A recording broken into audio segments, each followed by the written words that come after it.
Good afternoon.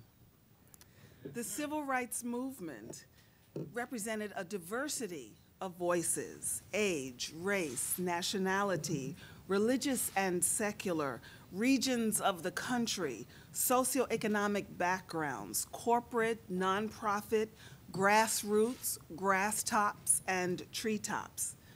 I'm Isis Arabe. I'm Artistic Director of the March on Washington Film Festival, and we're happy to have you this afternoon, both in person and those viewing live stream. So that kind of diversity of voices is the same with our festival. We have that represented in all of our programs, not just on screen and in our panels, but in our supporters, partners, and sponsors. This year, we are so pleased to begin a partnership today with AARP. Let me tell you a bit about their spokesperson, who will introduce our panelists. As AARP District of Columbia State Director, Louis C. Davis Jr. leads a team of staff and volunteers in establishing AARP as the champion for 89,000 members and others, age 50 plus, and their families in the District of Columbia. Louis joined the AARP DC staff in January 2006 with more than 15 years of political outreach and grassroots organization experience in the district. As Senior Project Manager of World Vision US, he managed the strategic planning processes of a $250 million division and the creation of the vision statement used to this day by World Vision International, the largest faith-based development organization in the world, operating in over 80 countries. As Appropriations Assistant and Senior Legislative Aide for U.S. Representative Jose Serrano of New York, he covered education, labor, and health and human services laws, programs, and legislation. In 2006, he received an award from the National AIDS Alliance for Children, Youth, and Families for his 1993 congressional legislative work to fund treatment and research for women, infants, children, and youth through Title IV of the Ryan White Care Act, the nation's largest federally funded program for people living with HIV and AIDS. As in-country director, Louis has implemented democracy and governance programs in Liberia, West Africa, through USAID. Before coming to DC, he worked as a project director and assistant photographer in the Chicago offices of the late mayors Harold Washington and Eugene Sawyer. Louis holds a BA in political science from Knox College and a Master of Public Administration from the George Washington University Trachtenberg School of Public Policy and Public Administration. Please welcome Louis Davis, Jr.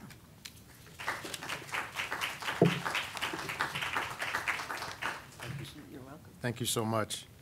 Good afternoon, everyone. Good afternoon, everyone. That's much better. Thank you so much. You already know my name. I'm Louis Davis, Jr., and you know that I'm the State Director for AARP, District of Columbia. You know that I did my homework. I took time to read up on the March on Washington Film Festival, and I was struck by a statement in your vision statement, which notes the festival's commitment to bringing together an audience that is diverse in class, ethnicity, and age. I am here today on behalf of AARP, and I'm excited to be part of a conversation about advocacy at any age. Aging is the one thing we all have in common, yet it remains the one ism too many of us don't want to talk about. At AARP, Disrupt Aging is the rallying cry we invite you to take up so that we can work together to challenge outdated beliefs about aging. Disrupt Aging is inspired by AARP's CEO, Joanne Jenkins. Joanne truly believes that it's time to change the conversation about age and aging in this country. Aging is about growth, not decline. Aging is about creating new opportunities to overcome long-faced challenges. Older people are contributors, not burdens. And younger people are also equally capable of contributing to meaningful change. Disrupt Aging is a call for each and every one of us to be valued for who we are, not by how old we are. I invite you to all become part of this national conversation by sharing your insights, observations, and stories via the hashtag #DisruptAging, and visit our website at www.disruptaging.aarp. Powerful movements are ageless, and passionate and determined advocates come in all shapes, sizes, colors, and ages. Our founder, Dr. Ethel Percy-Andrus, was 73 years old when she founded AARP. We like to call her the original age disruptor, proving that no one's possibilities should be limited by their age. Today's discussion between Reverend Dr. Paul Smith, April Rain, and Mina, Enayati-Uzeta, was developed with this idea in mind.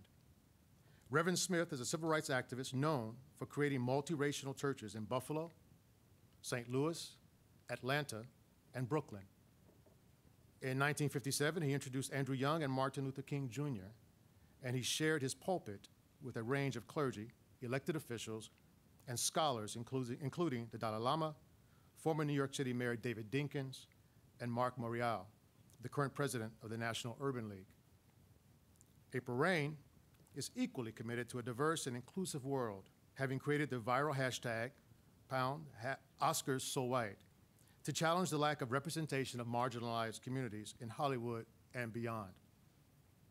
April practiced law for nearly 20 years and now currently serves as a senior director of marketing for Fractured Atlas, a nonprofit arts services organization that helps artists and small arts organizations to succeed. April is a sought-after speaker who counts more than 125,000 followers worldwide. I'm on your heels, April. And finally, but certainly not least, Mina Enayati-Uzeta is an accomplished journalist, designer, traveler, and creative who is passionate about social justice, equality, and equity, and all in her early teens. Mina is joining us today, having taken a break from her summer activity, which I believe is a summer with the University of Iowa's Writers' Workshop. She'll correct me if I'm wrong when she comes out. In May of last year, Mina and April both participated in a panel together at the 3% Conference in Los Angeles, which brings awareness to diversity issues in advertising, media, and technology. I am excited to hear today's conversation. We should make clear that there is no age limit to activism. More so, I'm pleased that AARP is a part of such an important and necessary afternoon of discussions. Thank you, and be engaged.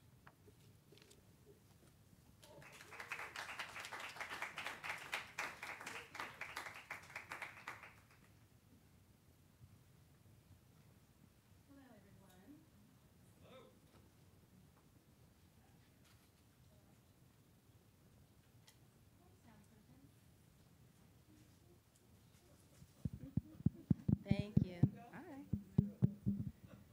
Reverend Dr. Paul, let's start with you. What made you want to become involved in the civil rights movement? Let's talk a little bit about your origin story. How old were you? Where were you when you started? I was a senior in college at Talladega College, and my fraternity invited Dr. King and former Ambassador Andrew Young to be our commencement speaker. And that's when I was really clear that I needed to do something more than just graduate from college and go do whatever I was going to do. So when I had a chance to introduce Andy Young to Dr. King, and that started a relationship. And then Andy Young tried to get me to, when I finished college, when I graduated from college, he wanted me to come to Savannah so I could learn how to be nonviolent. And I said, I'm just graduating from college. My dad's giving me $100 in the car. So I won't be doing nonviolence. I've done all this stuff in school. So he said, I think you're making a mistake, but I respect your decision. So I went, I got the $100 and the car, and went to Detroit where my sister lived, and was just sowing my oats, you might say. And then I happened to see on the marquee of the Woodward Methodist Church that Benjamin Elijah Mays, president of Morehouse College, was was going to be speaking that Sunday. So I said to my friend, I think I'd like to go hear Dr. Mays. And he said, but that's church. And I said, yeah. You know, when I was in school, when I was in college, chapel was required. You had to go to chapel.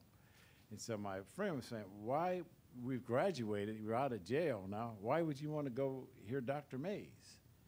And so I went to hear Dr. Mays, and it changed my life, just hearing him.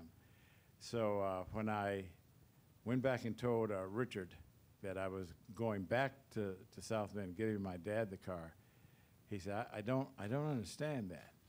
But I did it anyway, so I took the car back, and I had $75 left. And my father knew what I had done, and I got on a Trailways bus and went to Savannah, Georgia. And when Andy Young saw me, he just embraced me because he knew how important that decision was. And my life changed from that point.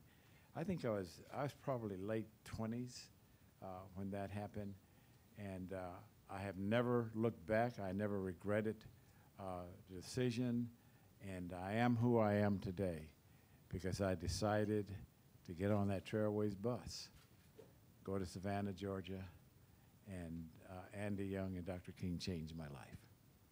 So Reverend Dr. Paul started in his late 20s. Mina, you obviously are starting your activism much earlier than that, basically half his age at that time. Can you tell us how you became an activist? What spurred you to get more involved? Yeah. Hello? Okay. So I think that growing up as a half Latina, half Middle Eastern in always predominantly white neighborhoods, both parts of my identity were always seen as the other. And then the other part of it, and so I always felt at least a little bit ostracized and also angry because that's obviously not fair. It's not the way it should be. And the other piece is being someone who was born in with a lot of technology, born into the digital era. I always had access to, through social media, through the internet, news sites, and I could always get information super quickly. And so I'd be able to see these news articles that were like, oh, all these hate crimes, and obviously that was a catalyst for me. That was me thinking, this is not right, and I need to do something about it. So let's talk a little bit more about social media being the impetus and the fact that we are able to galvanize people much more quickly around the country and around the world. Reverend Dr. Paul, when you were active in the civil rights movement, tell us about the distinctions, right, between how you got your information, how you shared your information. Well, there were fax machines. They were sort of just coming in at that time, but most of it came through flyers. Flyers were in stores, you know, in the community, and on bulletin boards. You know, there were, like if what we call convenience stores now, those kinds of stores always had a bulletin board, and community events that were going on were posted on that bulletin board. So that's how we got the information. What I thought was very interesting, though, and talking to Mina, which was really very fascinating for me, we were in, I think we're in Selma, and we had an experience, got on the plane, went back to St. Louis, and they didn't know what the experience was. It was like maybe hours later before they recorded, and it was really the death of Viola Luisa. And so that was the difference. So, but there was also, the delay also gave them an opportunity, gave the media an opportunity to interpret it however they wanted to interpret it, because there was that lag. And we were often really kind of shocked. We said, we were there. We don't remember that happening, because it was being reported on the news. But that, flyers, Sunday morning was very important. You got your information. I don't know if in the black church there was a person who read the announcements. That's a pretty cool position. You know, you come out, you read the announcement, who got married, who's going to do this. But they also said, this meeting is going to take place and you need to be there. So that was how we got our information. And then it spread, but particularly the black church was probably, or mostly any of the black churches, that was the repository for information as to what was happening or going to happen in the community. So, Mina, we're seeing a big difference now with respect to social media, right? We don't have to wait hours for someone to get off the plane. Things are being reported instantaneously. And that also means that the folks who are there on the ground are able to control the narrative. Can you talk about how maybe the world has shrunk a little bit for you because you're able to make friends in Pakistan or see what's going on in a different part of the States where you might not actually be, but you can rely on social media for that? Oh, yeah. So I think that's also part of the reason why my generation is already showing so much interest in human rights and equality and making sure that everybody gets a seat at the table, everybody gets an equal chance, is because we have really, through social media, been able to meet and talk to and even see through video chat so many different people, different types of people. If you live where I live in California, you can instantly talk to someone who's in Brazil or in China or wherever. And it just really builds a new level of empathy for us that I think wasn't always there before, just because there wasn't that kind of human connection that you'd always get. And I think that for that reason alone, social media has done so much for us in terms of activism. So Mina is coming of age during the movement for Black Lives and other movements, the movement for undocumented immigrants, for example. Can you talk about some of the similarities and differences that you see between the civil rights movement of the 1960s and early 70s and what you're seeing now? Well, I know where the exits are when I give my response. But it's upward, so I'll have to go out that way because that'd be hard getting up the stairs. So, yeah, okay, I see. So, first of all, it's an excellent question, and we really need to talk about that. And I don't see a lot of discussion about it. Let me tell you a quick story. The Black Lives Matter person, I don't remember her name, she asked Ambassador Young to come and talk to them about the Black Lives Matter movement. And so Andy said, I have a different understanding of that. You may not want to hear what I have to say. So, but she prevailed and he said, okay, I'll talk to you. So one of the things that, and I'm just giving you the story, and it's not fake news, it's true. So Andy said the first problem he had with Black Lives Matter, which also tells you the generational difference. He said the first thing is that there's not an organization. We don't know who runs it. There's not the order, the kind of thing that we had in the civil rights movement, which, quite frankly, was not really that organized. It kind of looked like that, but it wasn't as organized as most people think. But I think it was a little more organized than the Black Lives Matter movement, because we were not only churches, we were part of a denomination. So there was a responsibility to our particular congregation, but it was also to a denomination. And sometimes we did what they said, and most of the time we didn't. So the other thing he said is that you're angry.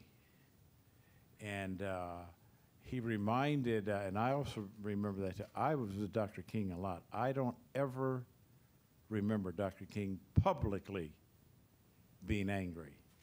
And my response to that is that in my experience, particularly when I'm doing diversity work, one thing you don't do is make white men angry. That's just a no-no. You don't do that because they'll come back and bite you. That's just my I'm working with him, so I have some idea of what that's like. I'm speaking from experience. So when Sharpton, for example, Sharpton doesn't take any prisoners. So you're CEO of Macy's, for example, which is a client. You have you feel you have some power. Well, Sharpton doesn't care about your power as being CEO of Macy's. He really he doesn't. He just cuts right to it. And that doesn't make them too happy. So when the Black Lives Matter movement started, it became very difficult, particularly for white men, to understand it, because it's basically white male officers who were killing our people. So that kind of conflict, it wasn't really creative conflict. It was really kind of nasty at times. And so the dilemma is how do you balance that kind of that necessary righteous anger with trying to get something done. And so I give Andy and the Black Lives Matter movement a lot of credit, because they really listened to each other. The flip side of that is that every time I see a police shooting, I give thanks to Black Lives Matter. Because at my age, I don't march anymore. I really don't do a whole lot of walking anymore, but I don't march anymore. But thank God for the Black Lives Matter movement. And that actually changed Andy Young's opinion, as a matter of fact, because we don't ask, at least I'm sure I can speak for Andy, we don't ask you to do anything that we did, but you need to know what we did. You just know what we did, and maybe some of the things we did were important. For example, I used to pastor in Ferguson, and so I said, what would it be like if in the midst of the confrontation in Ferguson that Stevie Wonder came and sang? What might happen to lessen the anger and the tension? Or if Beyonce came and they thought about that for a while. So all I'm saying is that there is a creative tension between the Black Lives Matter and my generation, and if you don't have some kind of a discipline, you can really get in trouble, and that would be my problem. We were talking earlier about, I was trained to be nonviolent. You could not get off a plane, train, bus, come to the movement if you were serious without having at least an hour's worth of what you have to do, what you can't do. That was just required. And I'm just clear, I am alive today because I took a nonviolence course from Andy Young, because somebody spat in my face in the movement. And I was like, in 1 nanosecond, I was like, I'm dead. This is it. I'm going. I was young, I was athletic. And then the next minute, my wife was expecting our second child. But it was all in a nanosecond. But most importantly, I remember an exercise that I did in Savannah, Georgia, with Andy Young. But I must also confess, that was the last time I was in a demonstration. I said, I have to do something different. And I knew that, because if I hadn't, a number of people would have been beaten up or even killed had I responded to that mob group that had surrounded us. So what I'm hearing you say, Reverend Dr. Paul, is that there's a moment where we can each teach and learn from each other, regardless of generation or age. So, yes. Mina, let's talk about, I know you read a whole bunch, so obviously you weren't around during the civil rights movement, but you're here now. What is it that you feel that our elders can learn from the millennials that are coming up that are activists, and also what can millennials teach the older generations? So I think that as a tool, using the internet is something that us, digital natives, have got down pat, and something that could be so helpful for older generations to get there, because it really allows you to widen the scope of who you're reaching and connect with more people. And I think that especially if you're trying to connect with us, that is the best way to do it, because we're on our phones, on average 10+ hours a day, and getting to us kind of in our home space is just the best way to reach us. And what was the other part of the question? So that's how they may learn from you. What is it that you can learn from them? What can they teach you? I mean, a specific example is even this when we were talking earlier about the peaceful and nonviolence training. Yes, yes. It did not. It would not have even occurred to me had I not spoken to you how important that nonviolence training was and how it saved your life. Thank you. And I think that is something that just learning more about that, all of Gen Z, all of the millennials who are currently marching and fighting for all these different issues, we don't have anything like that, not that I know of. And that is just a really interesting concept to me. Is it important for you to know?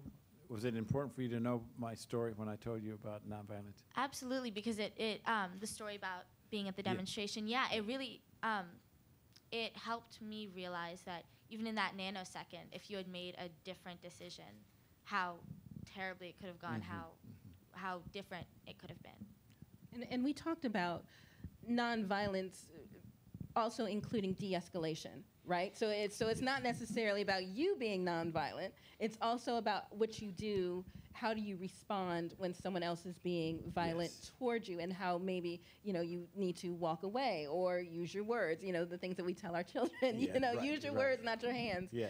But that can be difficult. And you said that was the last time that you participated in a march, and yet you've still been incredibly active.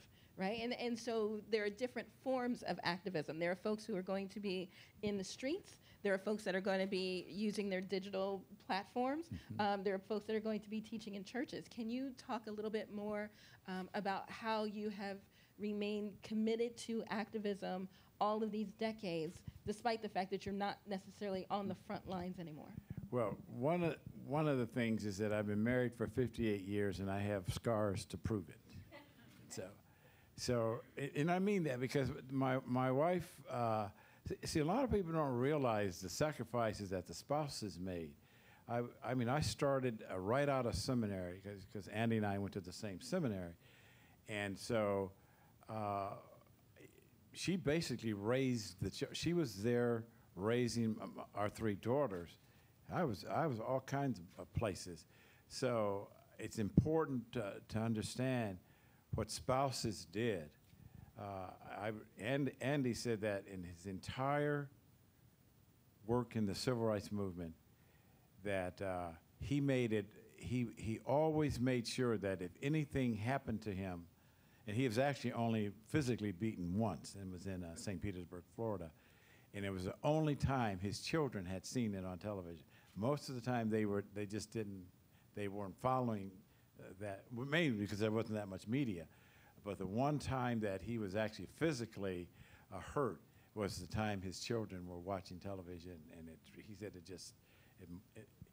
he said that helped him deal with the pain that because he was realizing what his children were going through as a result of that. So there is a lot to be learned from those experiences, but I keep repeating though, I don't know if nonviolence would have worked in Charlottesville. I don't know. I'd like to think it would have worked in India, with Gandhi, but I don't know would that have worked. But you know what? I would like to have tried it. I'm a survivor. Andy and I are survivors. I don't know why I'm here. I could have been gone many, many times. But as I said to you, I mean, I'm just convinced that because I learned something about not responding out of anger, that's made the difference. It's also made the difference in my marriage as well. Because, my wife can get on my case rightly so. And so I have to sort of step back and remind her that I had a congregation that loved me.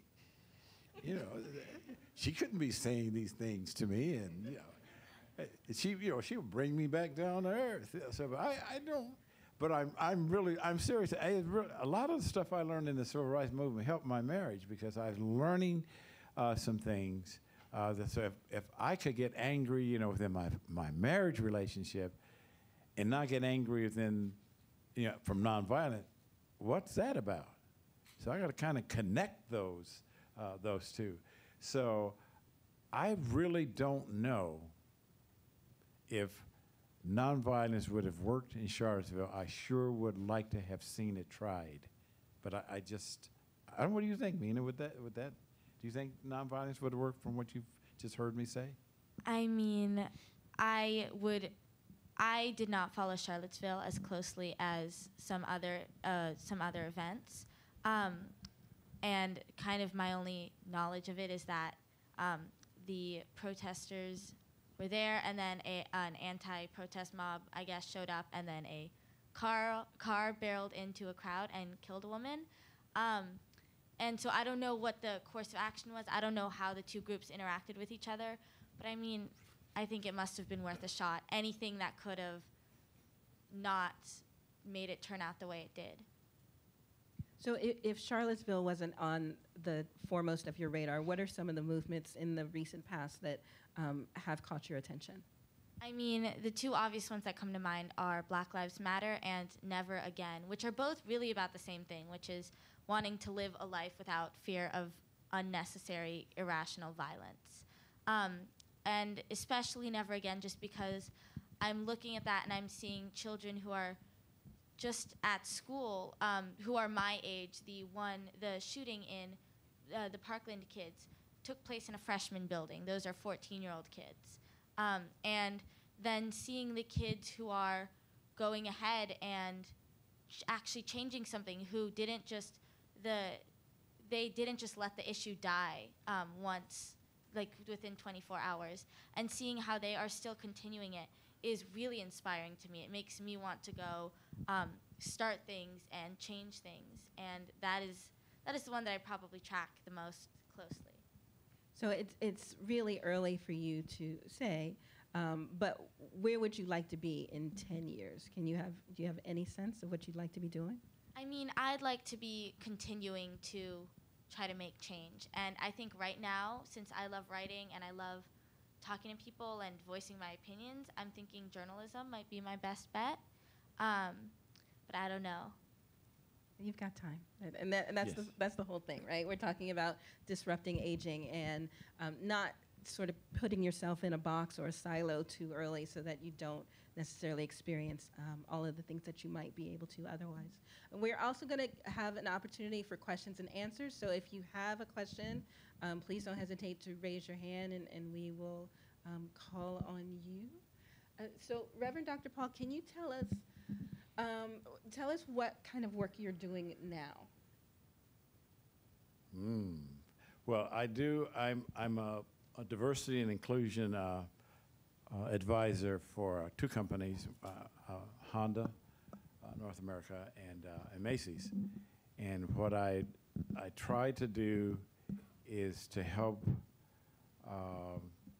the executives of those two companies understand some of the pain that minorities go through, and in their hiring practices, in their promotion, how they, where they give their money, how they give their money, why they give their money, or why they don't give the money. And let's look at one in particular, because it also was the 100 black men were really after Macy's, and for good reason. And so they started demonstrating at the flagship store in New York City. And my first, and it's also generational, so I'm their advisor. So some of the leadership of the 100 black men looked at me and said, why are you doing this stuff for Macy's? You know, you're just sort of an Uncle Tom. You know, you don't know what you're doing. That's why I wasn't nonviolent. See, so I said, whoa, just a minute. You have no idea who I am. What do you know about me? Do you know how many children do I have? Where have I been? What have I done? And that kind of got their attention. I said, I'm not the be-all, the end-all, but I've done some things. You know, I was in the civil rights movement. I worked with Dr. King, and they were like, oh. But the fact that 100 black men started picketing Macy's caused them to change their whole policy and how they dealt with their customers. And had it not been for 100 black men picketing that store, things would have been very different. There's a called Customers' Bill of Rights came out of that. Hiring, like the security in the stores, they made that more multicultural, because most of the security up to that time were all basically white men. And so, and then many of the associates were white people. So if a black person went into, say, the polo section for clothing, the cameras would start running, and the associates would start walking and following the person around. You remember they did that to Oprah in Italy? Remember that? Oprah just took off all the stuff and was shopping for some bags in a store in Italy, and then they found out, oh my God, it was, they were following her around and so forth. Well, Macy's was doing sort of something like that at that time. So we did training, with the associates, so they would learn how to respect us. Some of them had no clue to what they were doing. I often wonder, what is, the term unconscious bias? How can bias be unconscious? I've been trying to find out what that's about, unbiased conscious. Anyway, so what I try to do is, and I do this with 3 other colleagues, there are 4 of us, what we try to do is make them aware of their blind spots. And we dialogue with them. We're on conference calls pretty frequently. We visit the plants. But what I do that I enjoy the most is what I'm doing here right now, to have dialogue, because I believe that you don't have to be right as much as you need to be heard. And that's sort of my mantra. I just want to be heard. And so while a number of the people at Honda don't like what I say it anyway. And but I'm also willing to say, you make a good point there. Let's talk about that, which is not always easy. So I've been trying to do that. If you're my friend, I'll preach for you. I don't do much of that anymore. But if you push me, I'll come and preach for you. But I don't try to do that much, mainly because my family's after me about that. But I think it's important for us to remember how to balance things. Anger produces violence, and there's no conversation. It's just, and I was Dr. King a lot. I don't ever remember him publicly being angry. And that's part of Andy's difficulty with the Black Lives Matter. I mean, sure, there's a reason to be angry. You lost a kid for some white cop. But at the same time, you have to practice, I think, a way in which you can just sort of take it in and then have this, like, Howard Thurman talks about the experience of the agony. So those Black Lives Matter came as a result of the experience of the agony of the people who lost their kids. And then there's also the tragic fact of the shootings. That is a fact, and it has to be dealt with. And you practice that. You practice it by what Bishop Tutu and the Truth and Reconciliation did in South Africa. I was there in South Africa. I only remember her name. The parents of Amy was killed by the ANC, and her parents were in a Truth and Reconciliation meeting that Bishop Tutu had called. And I watched Amy's parents face the 3 kids who had killed their daughter and say, I forgive you.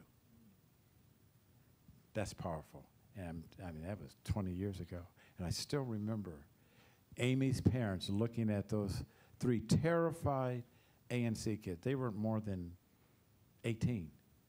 And they looked them squarely in the face and said, I don't like what you did. You killed my daughter. But I forgive you. I forgive you. That's powerful. And I think we can do that. I believe we did it, And I think you can do that. I think you can do it. So, thank you. Hi, how are you?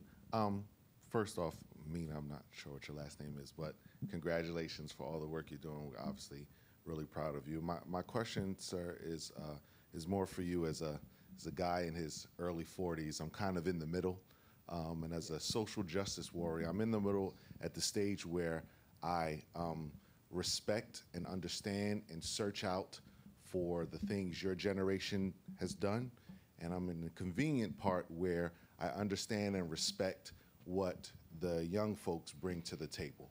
My question for you is, I find the hardest part in getting information, aside from story time, from your generation on things that I really should use or that worked best for you all. And my question to you is what's a better way to approach you guys?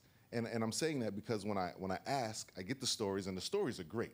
I'm all for story time, but at some point, I'd like to know, when you were in those planning sessions, what were you thinking about? What was going through your mind? What led you to make certain decisions? What led you to address certain systematic ways of injustice, and how you approach those? So what's the best way of getting that information from you all? Right. What I'm hearing him say is, how can we get tactics and strategies from the older generation so that we can use them as we continue what you've started? What you've just asked is really very awesome, and I really appreciate it. But I think here again, Mina could be very helpful. Because the problem is, I don't know about the technology. You were just back there. I had to give her my phone to do some stuff. So, but we need to learn how to do what you're just saying. But you also have to remember, see, I'm 83, Andy's 87. So I don't remember a whole lot. So you got to get some people while we can remember the stories and things we did. But we had a lot of meetings. Meetings that's the medium we basically use. We met 2 or 3 times a week on the strategy. So you remember, I think it's recorded, Andy and some of the other advisors asked Dr. King not to go to Memphis. You remember that? And he said, they were saying, what's going to happen to you, Dr. King? The people are mad there. We're worried about what's going to happen to you if you go. And you remember what Dr. King said? What's going to happen to them if I don't go? Now, not a lot of people know about that. With the media that you're familiar, both of you all are familiar, we got to find a way to do that and to record how we did it. Some of it we just did on the fly because we were right in the middle of it. But the other thing is, and I want to be very clear about this, I'm a Christian, but it was my faith and the faith of the people that got us to do what we did. I said to Andy Young a couple years ago, I looked up, and I think we were in Montgomery, and I was following Andy, and he's 4 years older than I am, and I looked up and said, what the hell am I doing following him into this crowd, you know? But we had talked about it, and he said we had already agreed that we would go by twos, because you could, if you went more than two, you got arrested, because you were unlawfully assembled. So I was following Andy, and we laugh about that. So much of what we did as a result of what was happening to us at the time. But there's no record of it unless you talk to us. And so if I'm 83 and Andy's 87, we ain't got a whole lot of time left for you all to talk. Maybe there ought to be some kind of forum where you can ask the kind of question that you're asking.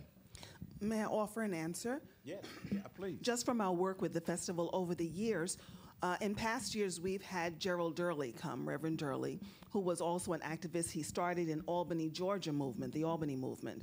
And in subsequent years, Dr. King was one of his mentors, and he helped to create the Institute for Peace and Truth at the University of Rhode Island. And they do trainings there and around the country on some of the civil rights strategies, the actual strategies of the movement. Viola Liuzzo is a national trainer. Her daughter, who came to our festival a couple of years ago. Viola was the white woman who was a volunteer during Selma, who was killed transporting marchers, killed in her car by the Klan. And her daughter came a couple of years ago to the festival. She is a national trainer with this organization. And we've also worked with one of the trainers in some workshops we've done with young people. So there is an institution at the University of Rhode Island that actually teaches workshops and seminars on the principles of nonviolence and the strategies. What about the other events that you're having around? You have a lot of events now that tells the story that he needs to hear. Yeah, we do things in other parts of the country, and we've used trainers from that institute as part of some of our work. I'm going to mess it up, but it is the Institute for Peace and Truth. It's at the University of Rhode Island. It's housed there. When is Dr. Joyce Ladner coming? When is she? Tomorrow night. You should come here, Dr. Joyce. Okay. Yeah, she's going to be at the Swastika to Jim Crow screening at the Holocaust Museum. Yeah. And her sister. Mm-hmm. Yes. Hold on. Oh, yes, thank you. April, you have done some phenomenal work that has had huge amounts of impact, and in some really important ways has been the connective tissue between generations. Can you talk a little bit about that? Because I know you'd been doing it for a very long time. You have a long arc of activism, and then suddenly it kind of went into the stratosphere. I'd love to hear a little bit more about that. Thank you. I think it comes from a place of, I hope that it comes from a place of authenticity, right? Because when you're telling a story, when you're being an activist, which I don't like that word for me, but when you're organizing around a particular cause, people can tell really quickly if you're not really there for the event or the movement or the moment itself and are in it for something personal.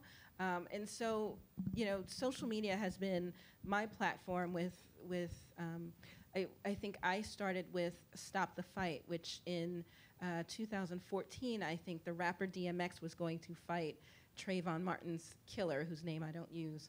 And it was going to be like this celebrity bout, and all the money was going to go to charity, and it made no sense to me for a dozen different reasons. And so I started the hashtag Stop the Fight. It was, short, to the point, made sense. You can understand what I was saying right from the very beginning. And eventually, it was me working online. There was a young black woman who started a petition. We had thousands and thousands of signatures, and eventually the fight promoter called me because I was affecting his money, and said, "Hey, stop that! Can you please go away?" And I said, "Let's talk about it." And I used, used de-escalation and a little bit of nonviolence because he made me very angry, and used all of the tactics that I also knew as an attorney, used tactics that I knew as a parent. At that point I had not met Sabrina Fulton and Tracy Martin, and eventually, we had this conversation, and about 3 days later, he stopped the fight, at a significant financial disincentive for himself. But I think he understood that it just didn't make sense for a number of reasons. And then I think that was in early 2014. And then in August of 2014, I was on Twitter, as I always am, and somebody tweeted, "Oh, wow," something to the effect of, "Oh, wow, I think they just killed somebody in front of my apartment." And there was a picture of him. He was looking through his window, and you could see a body laying on the ground. Turned out that was Mike Brown. And there were over 1,000 tweets on social media before any news outlet picked it up, right? And so that was part of it. And so even though I could not be on the ground in Ferguson, I was using my platform to rally and galvanize. So we talked a little bit about de-escalation techniques. If they are throwing tear gas, use milk and not water. And if the cops are sort of mobilizing over here, then we need to move over to Florissant. And and this is where people are going to be meeting up. And so I think that there are opportunities for everybody to get in where they fit in, right? And so you don't necessarily have to be on the ground. You can be on social media. You can be in training sessions behind closed doors, and still providing that information that's is so incredibly necessary. And then in January 2015, I was watching the Oscars and the Oscar nominations that morning. And it was Chris Hemsworth who plays Thor in the Avenger movies. And so I was getting dressed in my family room because it was Thor in a suit at 8 a.m. So I needed him like in the biggest TV screen in our house, in HD, you know, as close as I could get. Thor and I had this moment. And so, you know, I'm watching and name after name, you know, both in front of and behind the camera. You know, if you think about it, for Best Actor and Best Actress and Best Supporting Actor and Best Supporting Actress, that's 20 names. Not one of those names was a person of color in 2015. And so I picked up my phone and I said, "Oscars so white, they asked to touch my hair." That was it. One tweet. And I finished getting ready for work because it was Thor, and so now I was late. And I checked in around lunchtime, and Oscar So White was trending internationally based on that one tweet. And, you know, hashtags come and go, moments sometimes turn into movements, not always. But we are still talking about Oscar So White and the lack of diversity and inclusion, which are issues that you work on, Reverend Dr. Paul. Now here we are 4 years later. And so I think the point there is that you have to be consistent in what you're talking about. You have to be authentic in your stance on a particular issue, and you have to become an expert. You know, I had no idea how white the Oscars were in 2015. I was a moviegoer, just like everybody sitting here.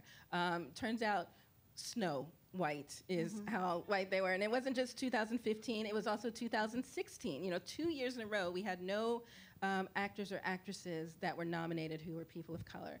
And to their credit, the Academy of Motion Pictures, Arts and Sciences, which runs the Academy and the Oscars, has committed to doubling the number of people of color and doubling the number of women by 2020. And they have, in fact, doubled the number of people of color. Now, going from 8 to 16 with respect to people of color is not significant when you think about, you know, it's not just black folks, it's all people of color. So there's still a lot of work to be done, but I think we are seeing some incremental changes throughout the entertainment industry, and it's spawned different things. You know, we see Journalism So White, where we're talking about media outlets that are having the same issues.